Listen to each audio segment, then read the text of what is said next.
Hello, and you are listening to EcoJustice Radio. We present environmental and climate stories from a social justice frame, featuring voices not necessarily heard on mainstream media.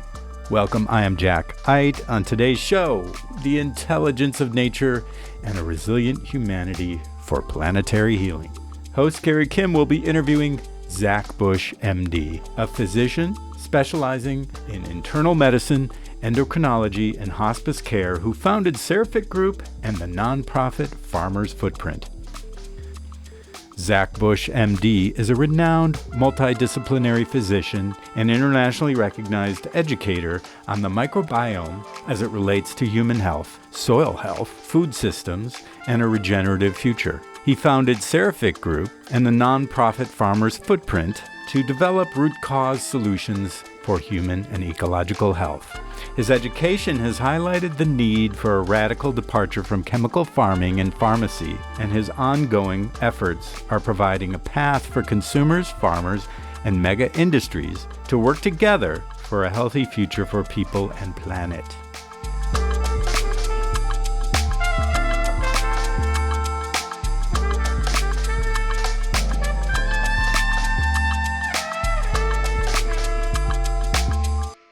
Aloha, this is Carrie Kim.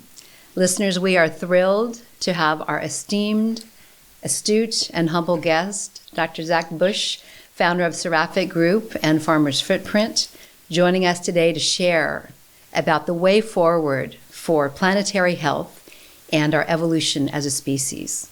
Our show originates from the ancestral homelands of the Tongva and all of their relatives. We thank the Tongva ancestors for their enduring legacy, stewardship, and profound connection to this area for countless millennia.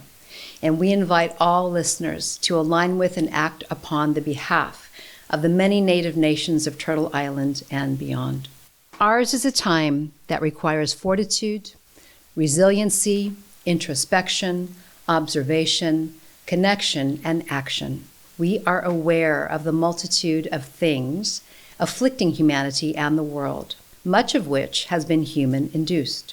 Whether we speak of climate change, conflicts, injustices of all kinds, destruction of the ecosystem, soil degradation, loss of biodiversity, or personal dis-ease, and the deterioration of our collective health. Zach Bush has devoted his life and research to the exploration of what harms and what heals ourselves, our food systems, our waterways, the soil, and the microbiome at large.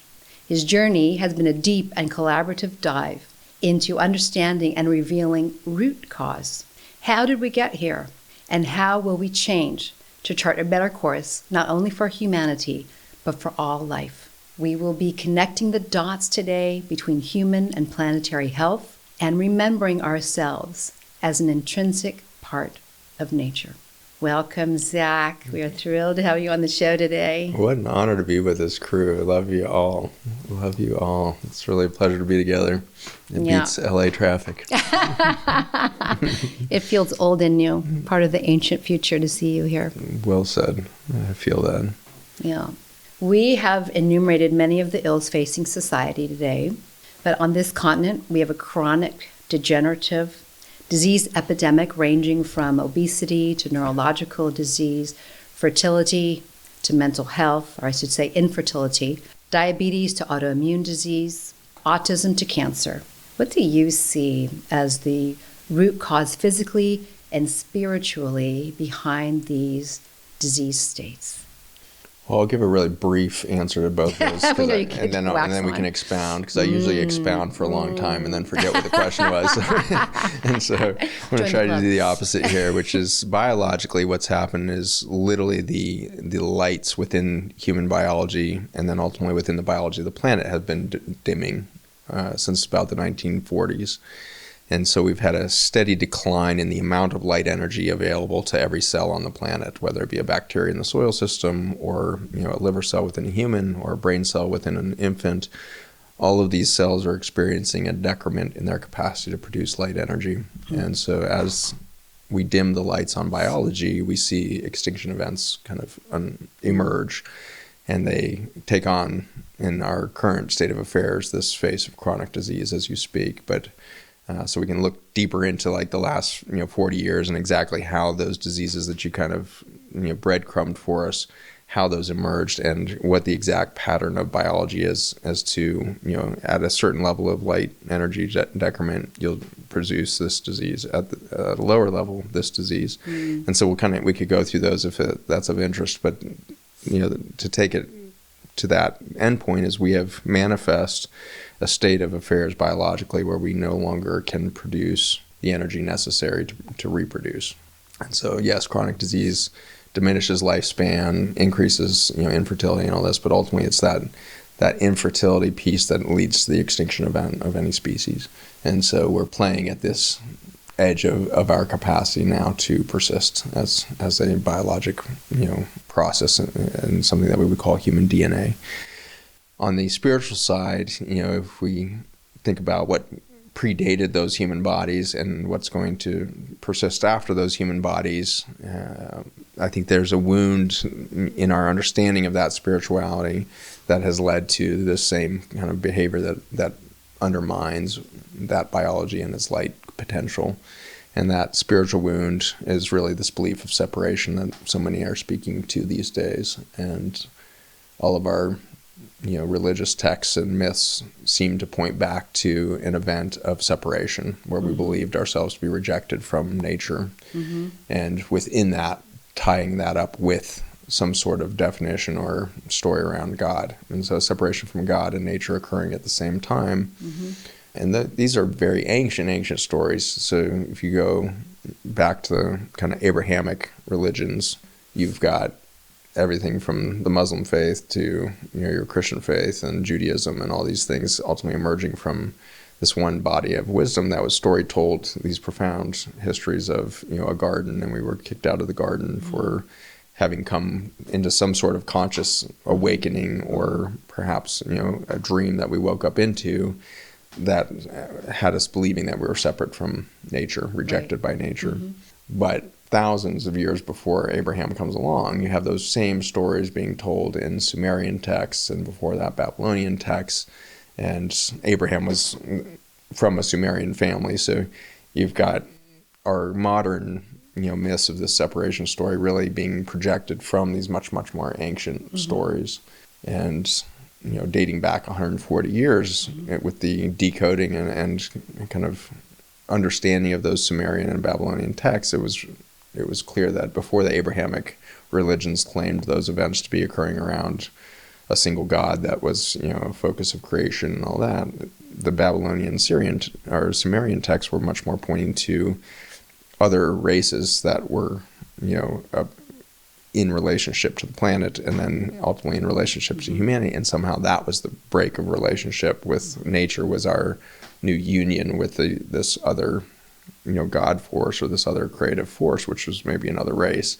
And so whether we think of it as, an angel coming in and, implanting DNA at the time of, an Abrahamic faith pointing to something more recent, or a much more ancient history of maybe what we call angels or other races within the universe that came to this planet and started this change of relationship between a humanity and our nature. We haven't. It's hard to say at this point, other than the fact that ridiculously similar stories, because it wasn't just the garden.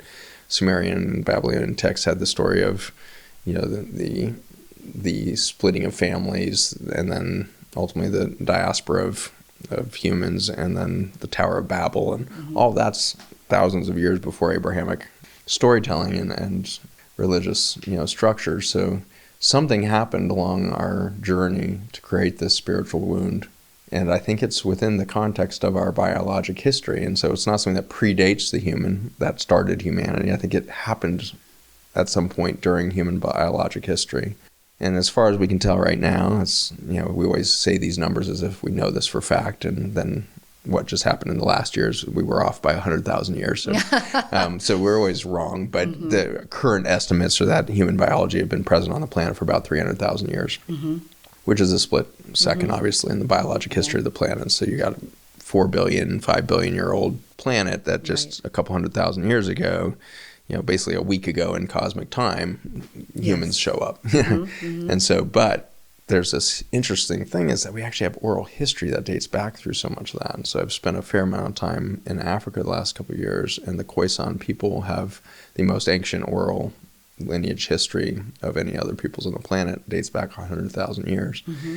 If you end up in the Maori culture in New Zealand or the Aboriginal culture of Australia or your First Nations in North America here, they've got all about a 40,000 year oral history. Mm-hmm. And there was this, general understanding that the birth canal of all of biology, from bacteria, fungi, all the way to humans, seems to be this eastern line through Africa. And so we have some sort of vestigial or truly geologic / biologic birth canal of life on the planet. And so as it came through there, and humans ultimately become, or that biology of mammals and then the biology of humans becomes available, at some point in that they develop the capacity to move great distances. And so you see that diaspora occur, the migration occur. And that 40,000 year history suggests that somewhere between 100,000 years ago and 40,000 years, we see that capacity for great movement around the planet.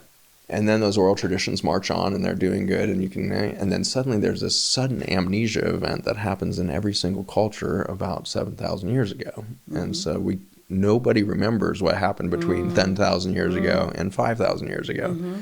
All of the cultures, Abrahamic religions included, tend to start dating the beginning of everything about 5,000 years ago. Okay. And yet we have oral histories that go back 100,000 years. Uh-huh.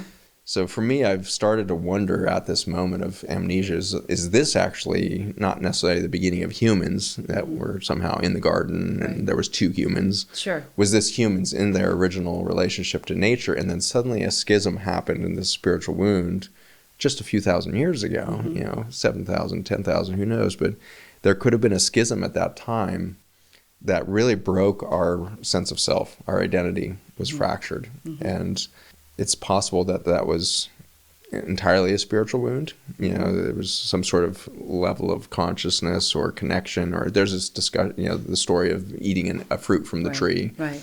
And we're watching this rise of plant medicine in the world right now, and people go and do a plant and they suddenly feel connected to everything. Sure. And I specialized in chemotherapy development as a medical doctor, and I can tell you there's really nice chemicals for breaking relationship to everything. Mm-hmm. And so we now grow our food in these chemicals that break relationships between things. So is it possible that actually our story starts at a long history of connectedness, and then we ate something, did something shift in our reality that broke our deep relationship to self or nature or our concept of God, and suddenly everything became abstract? Abstract nature, abstract God, abstract self, abstract human ingenuity, and then you see the rise of empire. Yeah, and separation. That deep separation that you spoke about. Khoisan people, they were lived under a state of natural law for those 100,000 years, predating that wound. Your 40,000 year history of First Nations in the U.S. and North America spawned 625 nations or something like that by the time Europeans arrive. And those 625 nations are living in a state of relative harmony and dynamics, not super peaceful or romantic, but there's wars, there's disputes, but they'd been there for 40,000 years, 600 nations. And you contrast that then to suddenly this wound 5,000 years ago, where you have a few, 1, 2, 3 dominant empires rise to dominate the entire ecosystem of the human societal expression. And so I'm so intrigued now, and I didn't have any of these questions in my mind a few years back, but in these global travels and sitting a lot around fires and listening to story from our Indigenous elders in these communities that still can recall what it feels like to know your story for 100,000 years, Right. It started to make a lot of sense for me as a doctor who's always, been staring at this end state of cancer or this end state of ultimate disconnection and loneliness at the cellular level. Is this not just the inevitable expression of a species that 5,000, 7,000 years ago went through a root wound in itself, a biologic wound perhaps leading to a spiritual wound, or a spiritual wound leading to biologic separation? Right. I don't know which one. One thing that actually just came to my mind, which is always dangerous to say something that you've never thought before publicly, but something that just came to mind is, in our laboratory, one of the most potent things that break tight junctions and gap junctions, which are basically the the scaffolding that keeps single cells functioning as a larger organism. So you can get billions of cells to make a single gut membrane. Those are tight junctions. Running deep to the tight junctions of the gap junctions, which are fiber optic cables that move light between the cells. And light, like a fiber optic cable, is information stream and its resources. And so it's like a mycelial network of the soil manifest in humans. So this is gap junctions. And one of the first toxins that we developed to break those things is alcohol. And so it just dawned on me of like, maybe that wasn't a fruit that we ate to break things. Maybe we fermented something for the first time and started to break our relationship through our food system of fermentation to alcohol. Would be a possibility of an example of a biologic injury that could then give you a root spiritual belief or abstract identity. So who knows? I don't know where those things are. This is a story I'm telling you all, and you should be in a state of great doubt of anything that's coming out of my head right now, because this is a preponderance of evidence that we had a story of connectivity. It expressed itself in a connected natural law system of societal balance that then was lost and led to the rise of the Babylonian empires, Sumerian Empire, and then ultimately the Greek Empire, and at that moment we go from east to west, right? And so we have Eastern empires that then are ultimately defeated by a Western culture that starts to change its relationship to technology ultimately. Did the Khoisan have anything to say about this? I mean, did you speak with them about this? I mean, I've asked them what caused the amnesia, like why don't we remember? And the answers tend to be, it's irrelevant of what happened then, and it's important that we change now. And that we return now, and so it's that typical thing that I get trapped in my head game of like trying to figure shit out. And the Khoisan are like, that's stupid. Like it's like, be present, breathe, experience the fire. That's usually the answer of like, be present, look into the fire. Stop thinking. Look at the stars. Look into the fire, look at the stars. Now what is your answer? And the answer is, it is truly irrelevant what happened 5,000 years ago. What is relevant is we are now expressing a wound. And we have a choice to either continue to palliate that wound with a bunch of Band-Aids or travel into the wound and find the antidote. Right. Or just look at the sky and look at the fire. Which is probably, that's our midwife, right? And so the fire is the midwife, the stars are the midwife, holding space for that pregnancy to occur within you. You are pregnant with a new being within you, and you're being called into an opportunity to birth that new reality through yourself. There's a lot of psychotherapy philosophies out there that ultimately we're here to reparent ourselves. And I think there's a lot of truth and importance to that. And I think that came out of my mouth even this morning talking to a friend. But it dawns on me right now, it's like it's a much deeper reality of it's not just parenting ourselves now, it's rebirthing ourselves. Yeah. And it's a choice. It's not everyone will choose it. Yeah. The opportunity, but we have to actually choose it. That's honestly been my toughest journey in some ways, is accepting that, is that there's going to be two realities. I don't know, whatever my character or personality is, I have this deep, and maybe it's just my wounded masculine running around trying to fix everything. But there's this deep desire for people to make the leap into this beauty. Right. I can feel it, I can taste it, I can see it for myself at moments, and I can't seem to like stay there permanently. But when I'm in it, it's such an ecstatic state of feeling alive that I don't want it to end, and I want everybody to feel that. Yeah, sure. But then there's the reality you just said, which is maybe we get choice. Maybe there's choice at the human level. Maybe there's not freedom of choice, but there's different avenues that are different doors that are walked through. And we can't expect everybody to go on the same journey. Yeah. And we need to completely lose any judgment on the journey. Yeah. The idea that one is better than the other or more enlightened than the other. Right. That's all just, human narcissism and egoic. Maybe it goes back to the illusion of death, because even if someone doesn't choose that, it doesn't mean that that's the end, right? Everyone is on their own path of evolution, right? It seems kind of funny that we would start to measure the success of an infinite, energy field that we might call a soul by how long their finite life is, which by any measurement is a split second in the reality of that being. Yeah. And so that we would think, oh, that person died at 42, what a failure. It's just like kind of hilarious. It's like, yeah, that 85 is super impressive. Like, no, it's a split second also. Right. Or how that's written on a chart, right? When someone dies, failure to thrive. I've always found that very disturbing. That because you died, you failed to thrive. It just points to where we are, or that kind of amnesia, like you said. Or the irony of the fact that so infrequently we write died of natural causes. Like, all causes are natural. Like Right. Again, this belief that we're separate from nature. Like, well, how many people are dying without nature? Like, who's dying the death that isn't nature? Right. Like, it's exactly. this wound runs so deep in our psyche that we think that we die of unnatural causes. It's like probably not, and that was probably a very well chosen moment, in fact, by the universe, if not by you. One thing I hope somebody listening be in their mind, realizes they're on the planet to do this thing, because it's driving me crazy with curiosity, but I don't think it's why I'm here on the planet to do it, because it doesn't rise on my priority list. But somebody needs to start the astrology of death. The astrology of death. Now, what would that be? That would be the moment that your loved one chose to leave the planet. What's the astrology of that moment? And so we're so focused on the astrology of your birth that we discredit the point at which that same moment that you orchestrated your death. And if you saw the dance between your North Node and all these things in your birth chart, and then you realize, oh my gosh, that day, this year, was exactly the date you were shooting from for that entire time, and you were writing your story so that it would end at that moment in a car accident or of stage 4 cancer or murdered or whatever human story, good, bad, different. We may find out with the astrology of death of like, these things are what we signed up for. This is the journey we are on.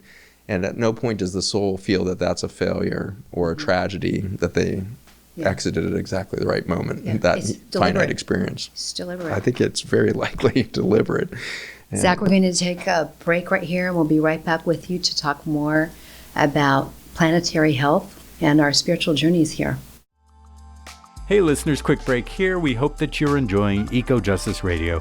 Stay connected by subscribing on all major podcast apps and visit our website, ecojusticeradio.org, to check out previous shows and guests and get connected with us on social media for an extended version of this interview as well as other benefits. We encourage you to become a member of our Patreon. Today you're listening to The Intelligence of Nature and a Resilient Humanity for Planetary Healing with host Carrie Kim and guest Zach Bush, MD, a physician specializing in internal medicine, endocrinology, and hospice care who founded Seraphic Group and the nonprofit Farmers Footprint. Listeners, we are back with Zach Bush. Many of you know him as a renowned educator and an incredible advocate for our regeneration of this planet.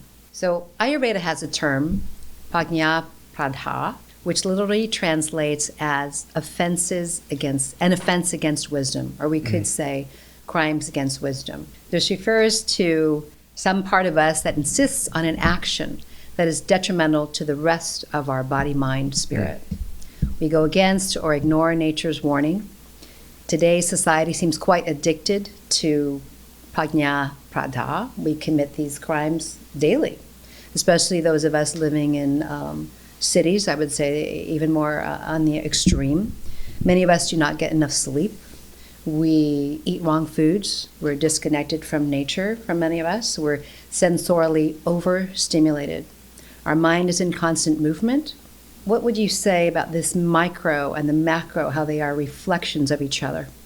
What a beautiful concept. What a beautiful word. What a horrific reality. I'm really intrigued by that. I haven't heard that phrase. That's really a beautiful statement, and it rings deeply true with my recent experiences. The concept of crimes against wisdom is something that gives me deep pause. Like it's something that we would be wise to consider deeply of maybe at the beginning of what is a crime. What does that really look like? And a crime is ultimately perhaps defined as a breaking of a law. And natural law. If we look at natural law, then it's looking at this deep reality that predates biology. So there's natural laws that this universe follows, that biology follows, that ultimately human society follows. And if we break those, and we start creating an abstract reality that isn't in obeyance of those laws, we create pain and suffering, and ultimately disease. And so that's the friction of our biologic reality is we have created a society that is no longer following natural law. We are still of nature, we're just disobeying its rules. And so for that, we have created the chronic disease epidemic and the extinction of biology on the planet as we currently know it. And that could change in an instant if we go back to understanding natural law. So in the last couple of years, we've launched a new nonprofit called the Institute of Natural Law. I'd welcome all of you to go to that website and get engaged with our community. It's a fledgling effort right now, but I think it holds great promise of being a gathering place for social change agents, political change agents for sure, but more importantly, every household to start to understand itself in the context of these phenomena of natural law. And if we start really embodying those overnight, we can have a new society. Because biology is always pulling us back to this reality of its own laws. And if it has a punishment, it's friction. Friction at the biologic level creates inflammation. Inflammation creates dis-ease and disorder. And you get basically chaos rather than entropy, or you get entropy rather than syntropy or order. And so the biologic phenomenon that we're in with chronic disease, yes, you could say it's due to herbicides, pesticides, and all the chemicals that are there, but I think those are there because of this deeper truth that we broke natural law long ago. And so this crimes against wisdom that you call out here is ultimately a disobeyance of the laws of nature themselves that allowed a planet to come into existence, or stardust to come into existence, let alone biology or life to come into existence. And so the crimes against wisdom is ultimately a breaking of fundamental laws. And to do that, how do you do that as a natural being? How do you actually break a biologic law if you are made of biology? And this points to, again, these interesting stories in our mythology or in our religious constructs of, being kicked out of nature, or this wound within the garden that led for us our own perception of a rejection, or this abandonment disorder that collectively rose out of that experience. The only way that you can break those laws is ultimately have some sort of capacity for a perception of separateness. And that has to predate the thought of I am separate, because that thought has to be based on some sort of neurologic input that gives you the impression of it before you make the conclusion, right? And the Course in Miracles has been a very, very disruptive body of knowledge for me to dive into over the last 5 years. It's really disruptive to my religious worldview, to my spiritual identity, to my sense of why I'm here on the planet, everything. And I think anybody who gets welcomed into that text is going to be extremely challenged in their current perception of reality. And that text is really pointing to, this phenomenon of our five senses. And there's a line in the Course in Miracles that says that your five senses were designed to give you the perception that you are separate.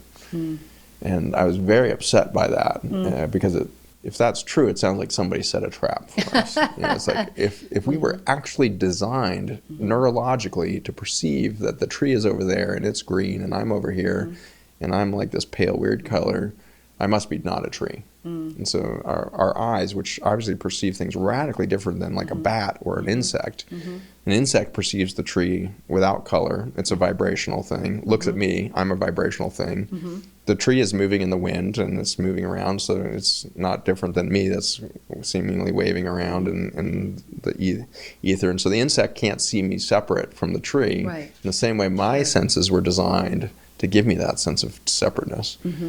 And so if there is an intelligent design within the universe, if there is a source of design, what would be the purpose of setting this trap for a species to think itself separate, to see itself separate, and therefore think itself separate? I don't have the answer to that at this point, but I can give you my theories, which I love talking about, things that I have absolutely no idea what I'm talking about. Maybe it's to return to realizing that we are not separate, though. That's kind of the journey. Certainly that will be the healing of that original wound, and the miracle will be when we can continue to perceive the world with our five senses that give us the capacity to see the variations in beauty between the tree and our grandmother's face and not lose track of the connectedness. And so we're going to have to supersede our five senses with something that's capable of sensing outside of those five senses. Right. And there's a beautiful book that was written a long time back, many decades ago. It's called The 12 Senses of Humanity or something. And it's that the 12 senses are also witnessed and acknowledged by a lot of indigenous cultures and healing practices and all this. But the 5 dominant senses, your sense of taste, smell, touch, hearing, all these things, sight, are superseded in these understandings by these 7 deeper senses that are ultimately felt at each of your energy centers that have, in Eastern science are referred to as chakras. And those chakras are vibrational centers that are basically sensors to the world around it in understanding frequency.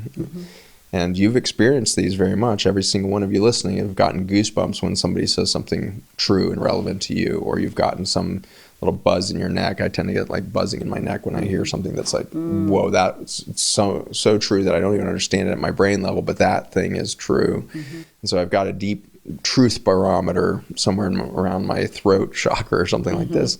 And I've got a deep sense of intuition about my own health or wellness in my gut, and so I can sense like something's not right about my health right now. And we are slowly trained out of listening to that by Western medicine and control paradigms that are wanting you to look outside of yourself for that wisdom. But ultimately you have these 7 other senses. You have an intuition about your path. I don't know why, but I need to quit this job and I need to go do this other thing. You have a deep knowingness of that, and your brain keeps trying to rationalize you don't quit your job. It's where your 401k is, it's where security is, and so you'll spend decades knowing you should be doing the other thing, and your brain will have to keep overriding with your 5 senses. Well, this is a house that's comfortable. I have air conditioning. I have good carpet. I have a nice car. And if I quit my job, I might be less comfortable. And so your 5 senses are like, heck no, don't do that. So we train ourselves into trusting and valuing the input of these 5 senses over these 7 deeper real intuition. Our intuition. And so, like you said, it's going to be a miracle moment when we are able to see the beauty of everything because we have been gifted these eyes that can see things as different and yet feel completely the reality of the connectedness of everything. And so what will it be to see the universe through the human perception without losing track of the feeling of being connected to everything? And that will be the end of the wound of separateness, I think. And that's the perception of the tree is different than me is actually our highest calling. It is the technology that we have been gifted that I think is so critical to humans, that it is allowing nature in its many forms of intelligence throughout the cosmos to pay high attention to this moment on this planet. Here's this relatively nascent little species that suddenly gained through a miracle of genetics and maybe biology itself, somehow was able to perceive itself separate from the universe, and then went on a psychological, philosophical journey of separate from God, source, divine. And for that, this thing has developed the ability to see beauty differently than any other species. That insect that sees everything as some version of the same vibrational reality won't perceive beauty in the same way. And it will have a different vibrational reaction to what it sees than perhaps what we do. And so we have this very unique vibration of love, and all of biology responds to it. There's a kind of cult of wisdom out there that the fabric of the universe is love, everything's made of love. And I was terrified about that possibility for much of my adult life, and was lecturing on this, really asking for audiences all over the world. I would start talking about this at night after the dinner, after I did my keynote, and then I would open up a conversation about this because it was actually what I was most curious about. It was like, if the fabric of everything is love, and this is how humans are acting, what's the chance that we avoid our own extinction? Because we are terrible at love. I couldn't find any example in my human experience that says, wow, we really got that nailed. There is no evidence that we understand that thing that we call love, or that we know how to express it in a way that is not inherently wounding, dangerous, vulnerable, fearful, ridden, with guilt and shame and duty. And you read the 5 love languages, and like, if that's our definition of love, we're screwed. It's like, if love really is, acts of service, then we don't know what love is. And so I was terrified that we are not going to wake up if this is the reality. And a blessing of a friend, in a deep ceremony, came back with a message for me like, Zach, Source wants to tell you that the fabric of everything is not love, but is in fact beauty. And I bawled for half an hour as soon as I heard that, because there was a sudden cellular relief in me that we can do this transformation before extinction. Because all can have that capacity to see beauty. There's not a single person who needs to be taught how to see beauty. Everybody knows that sunset is beautiful. And yet, you're the only species sitting there on the coast of California staring at that sun. Birds are swooping around as if nothing new is happening. And they're... Because they're not separate. They're part of the sunset. They are the sunset. They're also the sunrise tomorrow. They're the things. And so they're not in awe of this thing. Or if they are, it's expressed differently. Right. And for that, they don't vibrate in the same frequency to response of the sunset. And so this is our calling, I think, is to perceive ourselves separate so that we can see beauty uniquely, so that we can vibrate in the frequency of love, which is not the fabric of everything. It's witnessing the beauty of the fabric of everything that makes us vibrate in love. So I think love is the reaction to the fabric of the universe if you are gifted with 5 senses that make you believe you're separate, to perceive things as separate and see their unique beauty. And so I'm intrigued that nature tends to do this, that your very Achilles heel, the reason you are vulnerable to the wound that is destroying you, is actually the antidote to your own existence. It is the reality. It is your superpower. It's not your other things that you think of your strengths. Your superpower lays within the very vulnerability that is generating the wound of humanity in this case. And so we need to really lean hard into wounds these days. And as a medical doctor, I was only taught to lean away from pain, lean away from wounds, better, right? And to cover it up with drugs, cover it up with more pain meds, cover up the wound with a Band-Aid. And so as a physician, that's a very visible version of it. But as a humanity, we need to stop, breathe, go into silence in witness to our wound, the separateness being one of those foundational ones, and come close to the wound that you can identify in your own life. Maybe that's the belief that you are not loved. Maybe it's the belief that you were abandoned by your parents. Maybe it's the belief that nobody understands you, the belief that nobody actually can see you and you're invisible no matter what you do to the community or for the community. Go near that wound and just sit in it, recognizing that there's something in there that's actually showing me my superpower. And maybe it's that I can have a broken heart as a superpower. That's pointing to your capacity to feel love. And if you start to sit there long enough, you may be able to realize that love is not conditional. It is a constant in a phenomenon that we would call unconditional love, which is the perception of beauty in all things, at all times, in all different states of being. And this is where we lose the fear of death, lose the fear of divorce, lose the fear of a failed test grade, when we stop looking at those things as failed states of being and look for the beauty and the ascension that's possible within every one of those experiences, then we get much closer to this superpower capacity of we are vessels of feeling, and not many beings in the universe maybe can feel like we can feel. And for that, we behave very bizarrely, and we do this. But in our bizarre behavior, we are somehow demonstrating the superpower that we have within us. I wonder if you could speak about your definition of intrinsic health, because that's been emergent because we do have I ultimately closed my medical clinic for a program that we call the Journey of Intrinsic Health, and so in some ways that word is the distillation of the last 15 years of my life and career, in that I had spent 17 years in academia with the belief that if I knew enough and developed enough technology, I could cure disease. And that was the heady promise, really, that I had been given on day one of medical school. And so I was on this long journey into looking for that new technology. By the end of that career, I was innovating chemotherapy drugs for endocrine tumors that had no viable treatment on the market. And so it was this heady time for me as a scientist that I was making some strides and seeing some avenues and opportunities to treat cancer in a completely radically different way. And it was through nourishing the cells instead of poisoning the cells. And I was finding that if I gave my cancer cells in the petri dish enough nutrient, that they actually went into a self-elimination that was very gentle, required no immune system, required no technologies, no poisoning. And no surgery, it simply eliminated itself. And so that was a very exciting, heady thing of like, oh my gosh, I can have this, drug that would do this to human cells. And so that was kind of 2008 to 2010. And I got very fortunate in that I was able to kind of speed through my proof of concept in my cell biology lab all the way to a phase 1 clinical trial.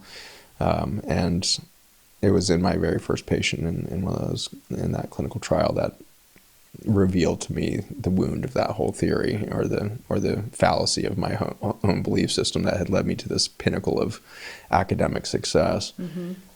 In that she sat there at the bed. This is in our General Clinical Research Center, which is kind of a quiet, distant wing in the sprawling hospital campus that they try to design a little bit to feel like a hotel, so it doesn't feel like you're in a hospital, but it's the worst hotel you've ever been in. And so this hospital-like hotel setting, but dim lighting and kind of comfortable little space to sit in the evening that I got her admitted around 9 o'clock at night. And the nurse came in, much to my shock and awe, in what looked like a hazmat suit, carrying these 6 green capsules and mask and gloves and everything else. And the patient was just like, it was like that scene in what is that film, Back to the Future, where he like turns on the Walkman and he wakes up and he's there in the spacesuit or something. And it was like this alien coming in with these green capsules, like, put these in your mouth. And the woman was like, are you crazy? Like, if you can't even breathe it or touch it, and I'm just going to swallow these 6 things. It was like, didn't make any sense. And it didn't make any sense to me because it was like 6 vitamin A capsules. Like, there's no need to be feared. Like, this stuff's safe. Right. And yet the clinical research protocol, it's an untested drug, it's blah, blah, blah. So she comes in this apparel. And it led to this moment where I had to try to rebuild trust in this patient to swallow these 6 capsules. And over the next 45 minutes, I had to, sadly deploy the most, intense stories of fear, guilt, and shame I could think of. So that she would take it. So that she would overcome her new sense of intuition of like, well, this isn't what I need. Like, if that's what you're carrying it in, I don't need that in my body to become healthy. Right. And so I had to break her intuition. I had to break her relationship again to those 7 deeper senses through an emotional play. And first it's like, well, there's no other treatment in the market for your cancer. You already failed surgery. So you're going to die if you don't take this. So initially you go after fear. Yeah. Mm-hmm. And she's like, oh, that's fine. Like, if I die, I die. But I'm just sensing this is not for my body. So then you go to guilt and like, well, your kids and your family. And then if that doesn't work, well, think of all the future cancer patients and what a shame it would be to that. And so you just go deeper and deeper. And finally she swallows the 6 capsules out of just frustration of listening to my voice probably by that time. And so I left with a deep ache in my belly that took me years to figure out, which was... You felt conflicted having done that. I had broken somebody's connection to their own intuition. And so that was probably the darkest thing I had ever done as a human. What should have been my pinnacle moment as a doctor became the worst moment that I'd ever taken as a physician or a healer. And I had lost my identity at that point fully as somebody who, quote unquote, cared for my patients. I could no longer reconcile that belief system that I was an altruistic person if I was going to break somebody through fear, guilt, and shame to do a technology. Yeah, right. And one of the scary sentences she said to me that night is, what does those 6 capsules have to do with the reason I got cancer in my body? Good question. And that was really disruptive because not only was it super obvious to me that my chemotherapy had, her cancer certainly had not. And for that matter, no cancer in human history had ever occurred due to a lack of chemotherapy. Right. Or a lack of surgery, or a lack of radiation. And what was clear then is actually there's not a single drug on the market that sits at the root cause of why the disease that it's treating or palliating occurred. And so in that one sentence in question, as I sat there with it, I realized the entire pharmaceutical model that I had just spent 17 years mastering was a fallacy. Right. And was, at best, a Band-Aid at the end of a long journey into destruction of biology, and at worst, an altruistic fake, and it was a whole religious belief system built around pharmacy and modern technology and modern hospital systems that are distracting people from their capacity to realize they have intrinsic health. And from their own intuition. Zach, we're going to take another break right here, and we'll come back to talk more about your journey and helping others with their health as well as planetary health. Hey listeners, quick break here. We hope that you're enjoying EcoJustice Radio. Stay connected by subscribing on all major podcast apps and visit our website, ecojusticeradio.org, to check out previous shows and guests and get connected with us on social media. For an extended version of this interview as well as other benefits, we encourage you to become a member of our Patreon. Today you're listening to The Intelligence of Nature and a Resilient Humanity for Planetary Healing with host Carrie Kim and guest Zach Bush, MD, a physician specializing in internal medicine, endocrinology, and hospice care who founded Seraphic Group and the nonprofit Farmers Footprint. So listeners, we are back with Zach Bush to speak more about planetary health and the evolutionary journey that humanity is on. So, Zach, I want to talk a bit about, Ayurveda speaks about imbalance, and that when we have a disease, or Chinese medicine, that when we have a disease or some kind of illness, it's a sign that we are out of balance. Yoga will talk about the word swadhyaya and self-inquiry. And if we are paying attention, we do know when we're out of balance. It's programmed into us. It's part of the natural law of this physical form to know when we've gone too far, we are getting sick, or whatever is happening to us. We are creating that. And we have a choice in that moment whether to come back into alignment and recreate balance in our system, or we could keep going down the path of not listening. Most people that I've worked with who have had an illness have said, I didn't listen to my body, or maybe they didn't listen to their intuition. So how is it that we can support people in getting back to, like this cancer patient you're speaking about, she had some intuition and she wanted to actually know and maybe dive into a little bit of what was her cancer. Maybe that was part of what she needed to do, was to actually explore. How did she get the cancer in the first place? What is the root cause of that? Ayurveda will also speak about we can better to live with reality, or reality will come to live with you. And that's what's happening to us planetarily. We are seeing the reflection of what we've been doing that is out of balance and not in alignment with natural law. Yeah, beautifully stated. So, as we kind of think about what is the source of disease, we can maybe even back up a little bit further to what is the source of life, right? And so how does life occur? And that began to be my new inquiry in 2010 when I left the university, started my own clinic that was conceptualized as basically a nutrition center for reversing chronic disease. Well, that's all the further I'd gotten at that point.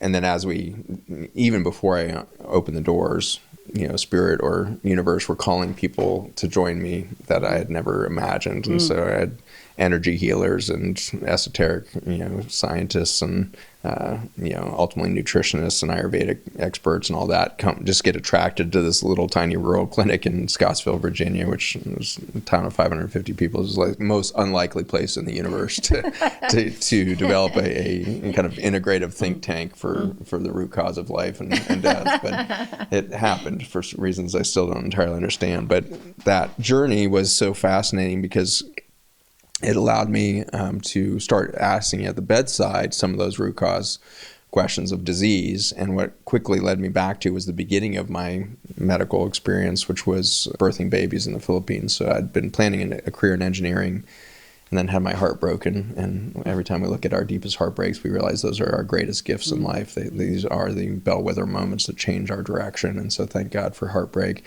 But heartbroken in my first, girlfriend and relationship and all this stuff, and only as dramatic as an 18-year-old kid can be. I was like, oh my gosh, I'm going to need a year off to recover from this level of heartbreak from my 9-month relationship. It's so crazy when you look back on it. But thank goodness I was such a dramatic, earnest kid, because in that moment of saying I was going to take a year off, the universe jumped in instantly, and within hours of that decision, the phone rings. And I was over at my folks' house that day and picked up their phone, and it was my aunt calling from the Philippines. And she's like, oh, hey, Zach, what are you up to? And I said, well, in a dramatic fashion, I just decided I'm going to take a year off and really explore myself. And she's like, would you like to come to the Philippines and birth babies? I was like, I'd been a mechanic. I was doing construction and auto mechanics and was going into engineering to go into robotics because I was good at turning wrenches and building things. And robotics was the most, kind of sexy thing I could think of as somebody working in greasy garages every day. And so when she said medicine and birthing babies, it was like somebody was like, you should just go to this other planet and see this. Like, it was so far out of my awareness or things that it was just like, I was just in that perfect moment of like, yes, that sounds like a good idea. You know, I'll do that. And it sounded good to be travel. So I went and got another job at a tire company and busted tires hard, working 60 hours a week so I could get the overtime, so I could save up enough money and get flights over to the Philippines and have some money to live on, and birth babies for 6 months there. And even within weeks, I knew I could never become an engineer now. I was like, this thing is crazy. Why isn't anybody talking about this? There's these things coming out of the belly of women every day, right out of their vaginal canal. You can't believe this stuff. And like, I was just so mind blown as a 19-year-old kid at this point watching childbirth. I was like, what is going on here? Like, another perfect one, 10 toes. Again, how did that happen? And so you fast forward 17 years through my academic journey and then find myself back in that moment of remembering the miracle of life and almost terrified that I had forgotten about it. Like, how did I forget that experiential awe that led to me changing the course of my career? How did 17 years in academia make me forget the wonderment of what is actually self-forming, self-organizing in the womb of women all over this planet? And so by 2011, I was starting to get back to that deeper question of like, well, how does that happen? And the answer is nobody freaking knows in science how this happens. But it was enough for me to start to, I think, attract to me some esoteric, at least, avenues or views or peepholes to look into that miraculous environment. And one of the big pieces was an energy field camera that my colleague William brought into clinic and into my awareness. And it was invented by a Russian physicist, and it basically was a major leap forward from what had been a 1960s technology called Kirlian photography, which was recognized that you could take the pictures of the image of the energy field around a feather or a blade of grass or a human. Those Kirlian photographies they kind of look like Rorschach, ink blot kind of thing, beautiful things, but you can't really make much sense out of them. So what the team in St. Petersburg, Russia did was start to induce a photon explosion off the fingertip to be able to see the vacuum space or the patterns of stress within the vacuum space. And so this happens maybe in everybody's experience. You've been online or something like that and seen the photographs of supernovas in space. And so when a star blows up, those explosions can cover hundreds of thousands of light years, massive expanses of gas, and yet they follow these exquisite geometric, patterns that can go 100,000 light years. Like, it just boggles your mind. So what's actually happening there is the plasma, the energetic discharge from the explosion is lining itself up along the patterns of vacuum space that a moment ago were invisible, and you get to see the actual structure of space. That, I believe, is ultimately what's happening in a human body, is biology is lining up to reveal the patterns of the vacuum space within the human, field, within that universe. And so with this camera, when they discharge the photons by pulsing 10,000 volt little current across the fingertip, it creates a plasma discharge, and you get to see the pattern of the energy field of the person that moments ago was invisible. And quickly what they discovered was that everybody has a very specific fingerprint of all 10 fingers, different to one another. And the breakthrough happened when Dr. Karakov, who was doing the imaging, ran into a chiropractor actually in the United States that had spent his career working to map the reflexology map of the fingertip. Chinese medicine had done it 4,000 years ago with the foot, but for whatever reason it hadn't been mapped out to the fingers, and so he had done that, and suddenly they had this beautiful overlay. If you put the reflexology map over these energy fields, you could suddenly see which organ systems were expressing stress or the imbalance that you are getting at. So suddenly we had this tool in clinic where long before the person had cancer, or perhaps the patient does have cancer and comes in, I can show them upstream of that cancer was this imbalance within your energy field. And so it was a just mind-boggling new tool for me, and I imaged everybody and their mother literally outside the clinic, inside the clinic. And Karakov's team that we trained with, they had been doing this for a decade, and they'd gone around and they'd imaged women in childbirth, they'd imaged individuals at the time of death, 72 hours after death, they had imaged everything on the planet, sexual orgasm or DMT releases at breath work and shamans doing healings, what happens to their energy fields. They just had so much data for us to just dwell in. And as my knowledge base started to be able to handle this information, I started to realize that my biologic training was impossible to have any of the answers, because the biology is way downstream phenomenon of the physics. And so ultimately the universe is vibrational experience. Right? And so that energy field within the physical realm is what's coding the reality for the biology. And so your statement on the imbalances that are happening that then lead to disease are ultimately energetic before they are biologic. This was very disruptive, because I had spent 17 years studying the mechanisms of disease, and I thought that they were, receptors on the surface of human cells, and I thought it was inflammation cascades inside the cell. I thought it was mitochondrial metabolism. I could go into dissertations on all of those, because I loved knowing this, stuff that I thought was important up until that moment. And suddenly it was like, wow, that stuff is simply all descriptions of the symptoms of imbalance of an energy field. So fast forward another 10 years, and our clinic moved from the concept of nutrition as the foundation of everything to actually energy is the foundation of everything. And the human experience that most screws up that energy field is different versions of trauma, but the most potent one that has to be upstream of a biologic or chemical injury is an emotional belief system or an emotional trauma. And so we started using emotion code therapy and NET, NEAT, all these different modalities for clearing emotions from the physical body as kind of our root cause. Anybody coming in the clinic had to at least begin at starting to dissect and clear these emotional patterns that they were holding in their specific organ systems.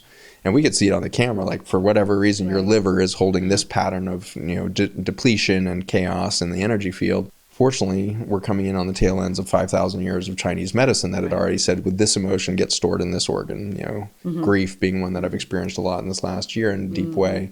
Grief stores the base of the lungs, right? And so you've got this deep, long history of science that has tailored out our understanding of emotional trauma. And emotions are always traumatic, I think, whether they feel good or they feel bad. An emotion is basically a distillation. Think of this like a refined food, like fructose in an apple, no problem. Biology loves that all day long. The fructose is matched in the apple by the fiber that makes it a low glycemic phenomenon. It's a medicine more than it is a toxin. You take that fructose molecule and you chemically turn it over or give the racemic or the mirror image of it, and we call that high fructose corn syrup derived from corn, and now the body doesn't even know how to deal with that. It can't use it as a sugar, uses it as some sort of cholesterol or lipid, and it can't be processed well through the liver, so it hits the blood vessel wall, causes inflammation. And so this is examples of what we do with chemicals when we go from a natural chemical to a broken chemical, if you will. We no longer have a way of metabolizing that through the system, and it becomes a source of inflammation or disease. I believe that emotions are the high fructose corn syrup of feelings. A feeling is a complex wavelength that we were talking about earlier. The unconditional love will take you through the entire experience of grief, hope, joy, elation, ecstasy, heartbreak. That's all unconditional love. Sure. All of your emotions, all 7 categories with all 24 subcategories, all of those are going to be mapped out on the one waveform of unconditional love. That's amazing. And so feelings are an infinite capacity to generate experience.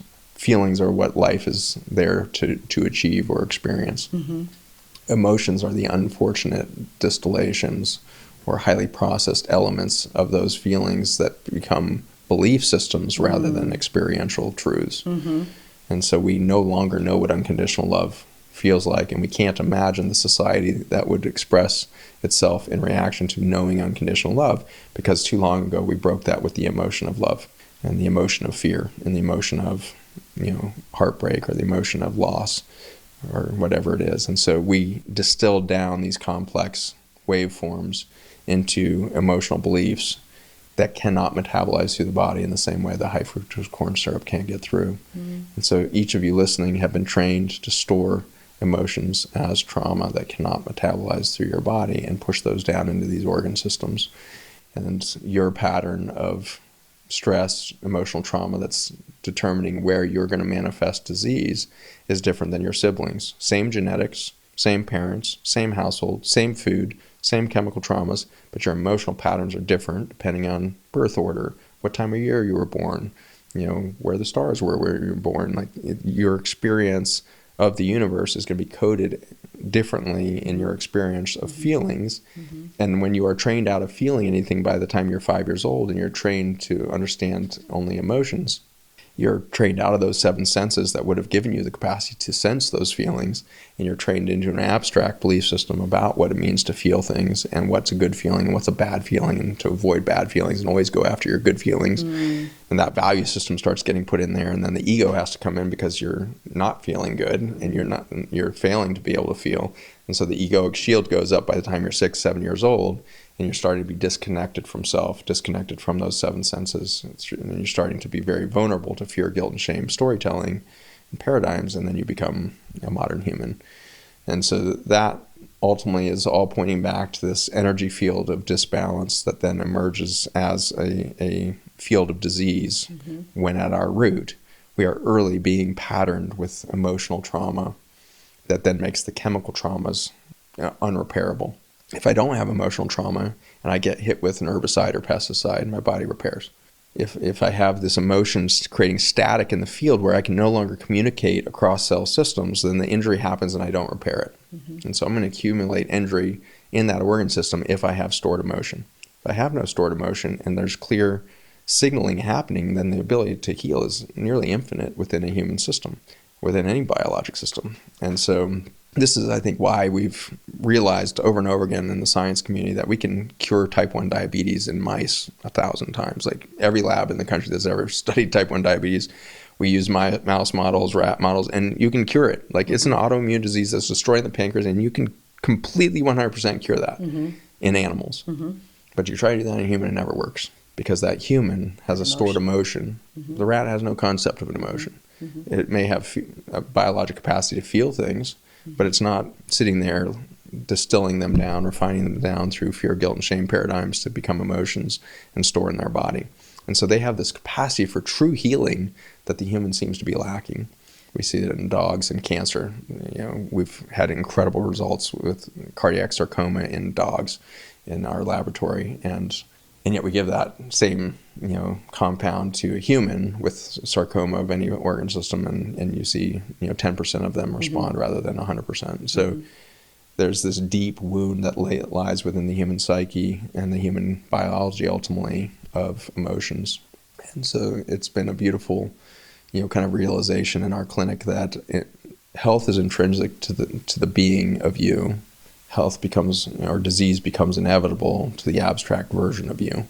And so that disconnect that you referred to there in yoga, I think that yogic philosophy, understanding that disease is the result of a disconnect from the original you, takes us back to my moments in the Philippines of watching those children born abject poverty, born on dirt floors in tin shacks that are in these shanty towns that can spread for kilometers.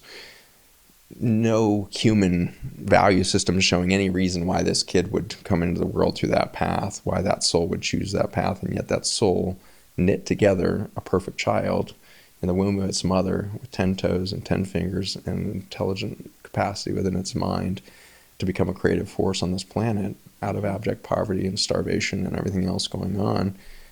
That energy field knew its work, knew how to manifest a human body in the original design that was held within that energetic field before there was an emotion, before there was a human training out of its connection to the divine state of creativity that all of the fabric nature seems capable of. And so that's ultimately where my clinic found itself, is like, we're going to need to close the clinic, because no matter what we told people coming in, we were finding it almost impossible to shake their belief that they were coming to find their treatment in me or my wisdom or my team's wisdom.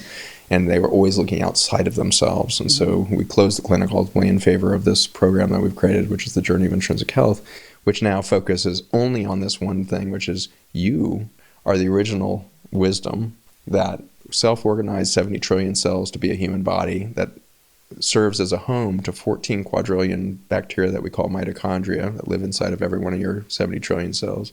14 quadrillion mitochondria that are in constant communication and networking with the 1.4 quadrillion bacteria and probably higher number of fungi and protozoa and parasites and everything else. And so you have this massive ecosystem that is held within a vessel that we call the human body. And for that, you have this extreme capacity for creativity and intelligence. Mm-hmm. And so all of that is inherent to the system.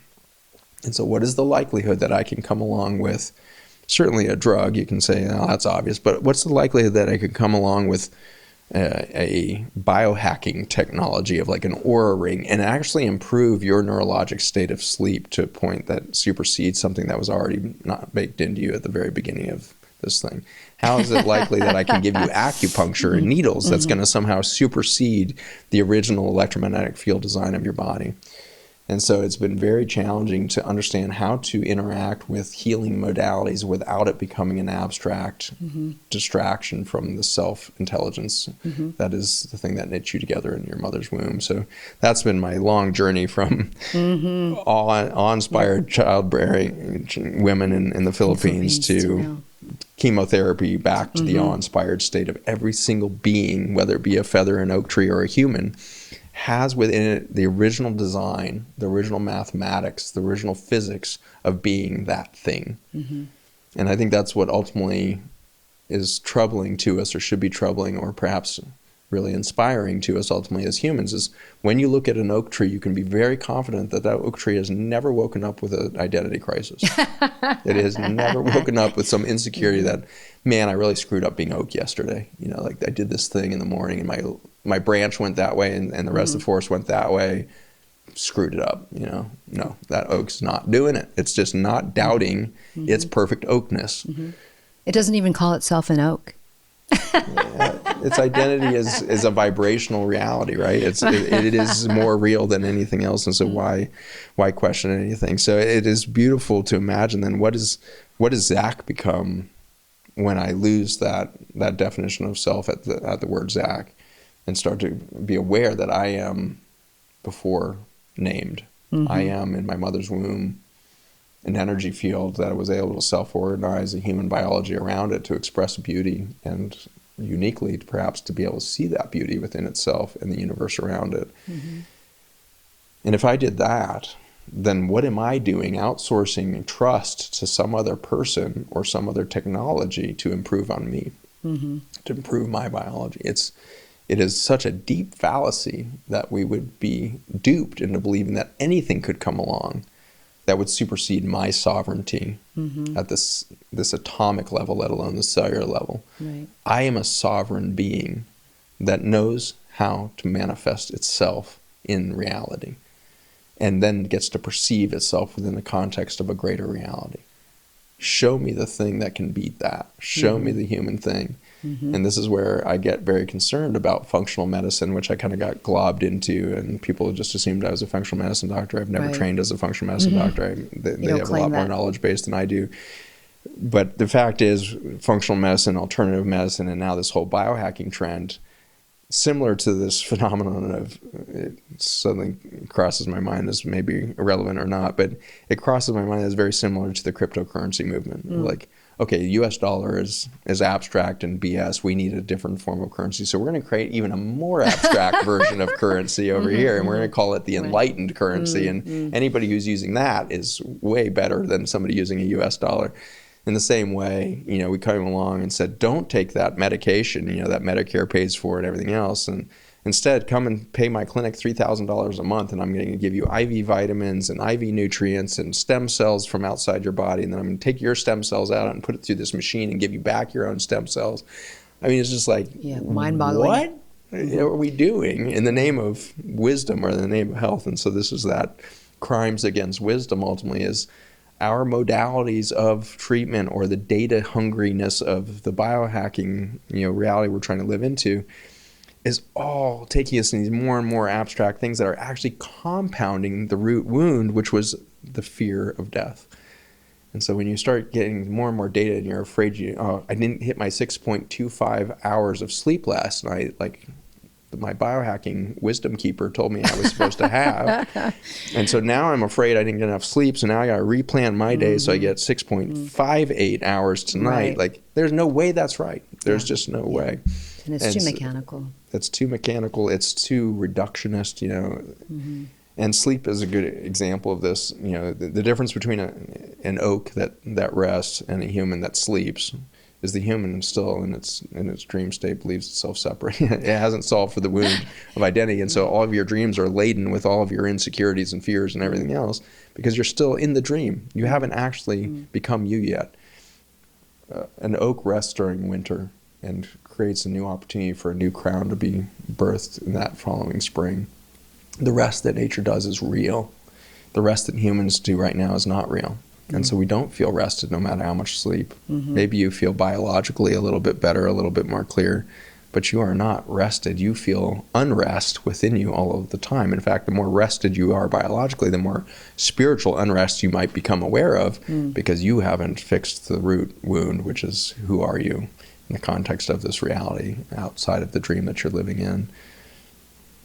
You know what, Zach? I want to say there's only really questions, and we don't need to have an answer. So it's really wonderful to have you come here and just to ponder these things. I think there's so many dots that need to be connected, and there's no final solution. I'm not a big fan of solutionarianism. I think we all need to be in this self-inquiry. We need to tune in. We need to be in our intuition, and we also need to remember that we have innate healing capacity and that we are nature. And it is. Our human journey is about remembering that. So thank you so much for all that you're doing out in the world. We didn't cover a lot of the stats and all these things, but it's important to speak about these things, the philosophical understanding of what are we doing here? Who are we really? And if we don't ask these questions, we are doomed to just keep repeating. We are, at that risk of extinguishing ourselves because we need to be asking and inquiring and sitting still and not moving in our minds so much. I mean, it's not all about information gathering, Yeah, yeah. Honestly, I think you're spot on. I think the information, like in biohacking, has the risk of either distracting you from reality or convincing you that there's a solution outside of yourself. We need to stop looking at data and we need to start feeling again, ultimately. And experiencing. I go back to direct experience. We go back to like esoteric Buddhism or Taoism or animism, and it's all about that experiential, direct experience. And so many of us are missing that. Our lives are becoming this virtual thing on a screen, and we need to feel things like you've spoken about. We need to get our hands in the soil. We need to feel that energetic. It's so profound, and to do that, we're going to have to end education. Because if you look up the definition of education, it's a programming of minds. Like indoctrination. It's an indoctrination. it's a imprinting of other people's beliefs on your mind, and then you're tested against your ability to adopt this other reality, this abstract thought or belief. And if you look up the definition of learning, it's exactly what you just said. It is an experiential, iterative process of coming to understand the world around you. And so we need spirituality that is experiential, not religious dogma or teachings. We need, a science that is born out of experience again, which was the original scientific method. But then it's been dumbed down to believe the science. The word believe should never be next to the word science. Science is a journey. Science is a process, not a library of data. It's not the truth, It is literally the process of witnessing nature. Science is the study of the beauty of nature at its best. And when we start believing science, we've turned it into a religion. We've turned it into an abstract state of belief systems.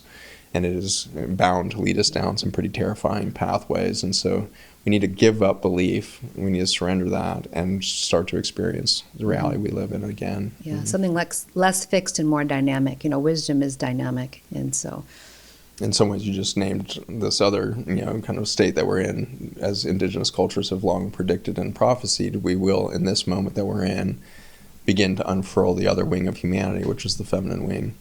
And the masculine was that check the box, the thing, that goal, the thing. So we've been living that way as men and women for thousands and thousands of years. And now we unfurl this other wing, which is the feminine, which is the focus on the process. And so it's relational. It's experiential. It's a journey. It is not a goal. It is not going to fix the world. And for as long as we think we need to go fix a climate change or whatever, fix extinction, we're screwed. That is a biologic system so far beyond the human capacity to create ingenuity around or innovate around. It is the system that allowed us to occur. That biologic system that we call Earth is the system that imagined us into our reality. Right. And we now know through genomics and microbiology that you can't have a human being without it being an ecosystem within a single neurologic experience. And so the human demonstrates intelligence now, we discover, because our colon uniquely holds more biodiversity than any other colon on the planet. Other mammals, other species outside of the mammalians have fewer and fewer species that constitute their gut. We are intelligent because the inputs of information into a single neurologic system that we call a human mind are so diverse that we can see patterns that others cannot because they don't have as much reference points.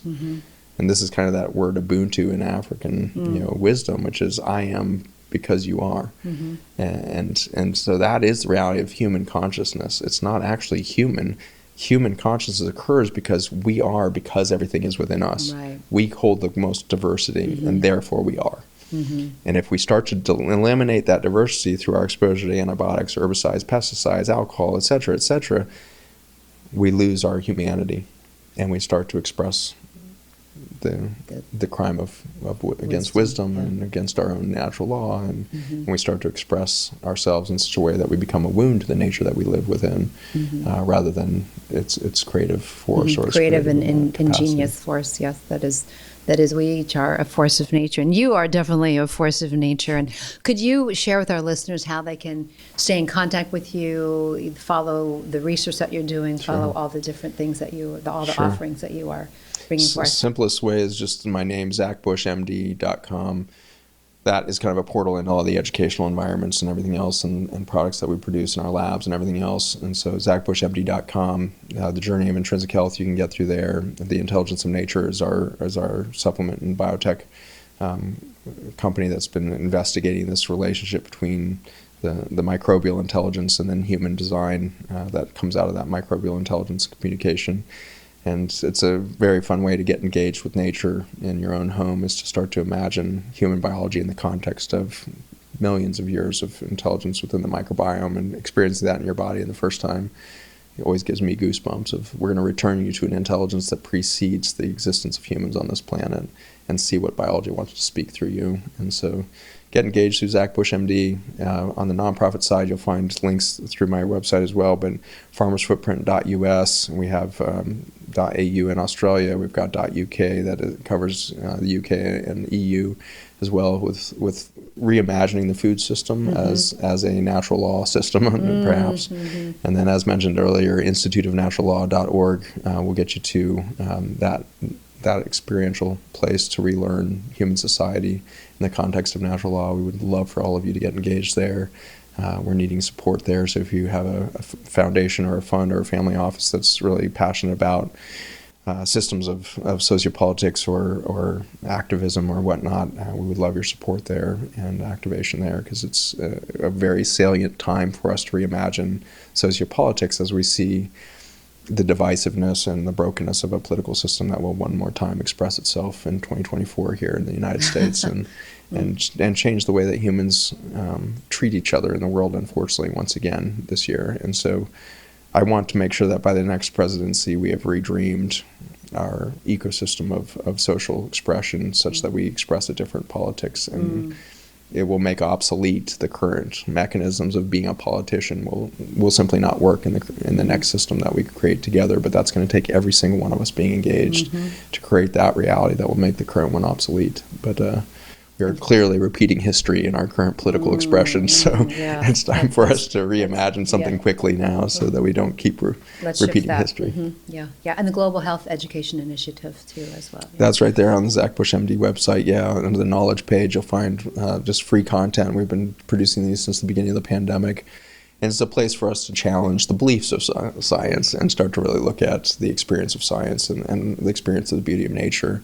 And what you find is there's no reason to fear cancer or death or viruses or anything else. There's only an opportunity for us to actually know who we are and rediscover ourselves. And if we know who we are, how we got here, and where we're going, it'll eliminate the genes of fear, guilt, and shame in the human construct. Sounds good to me. Where do we sign up? That's it. Thank you so much, Zach. We truly appreciate you and all that you are bringing forth in the world, and we're with you. You sure are. I'm grateful to be with all of you, and I'm grateful to be on this human journey with the whole human family. Yeah. Let's keep going. Thank you to our guest, Dr. Zach Bush, and thank you to our listeners for joining us. This has been The Intelligence of Nature and a Resilient Humanity for Planetary Healing. For an extended version of this interview, become a member of our Patreon or visit our website at ecojusticeradio.org. Please connect with us on social media at EcoJustice Radio, SoCal350, and Wilder Utopia. If you like what you heard and you want others to be informed, subscribe, share the episodes, and help us continue our efforts by joining our Patreon or making a tax-deductible donation to the show.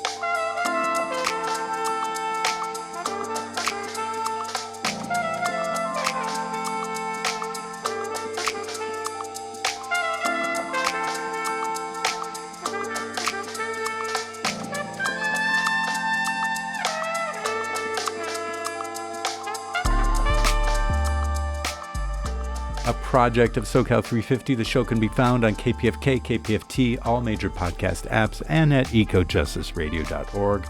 Executive producer, myself, Jack Eit, co-host, Jessica Aldridge, co-host, Carrie Kim, and engineer and original music by Blake Quake Beats. And until next time, remember, the power is yours.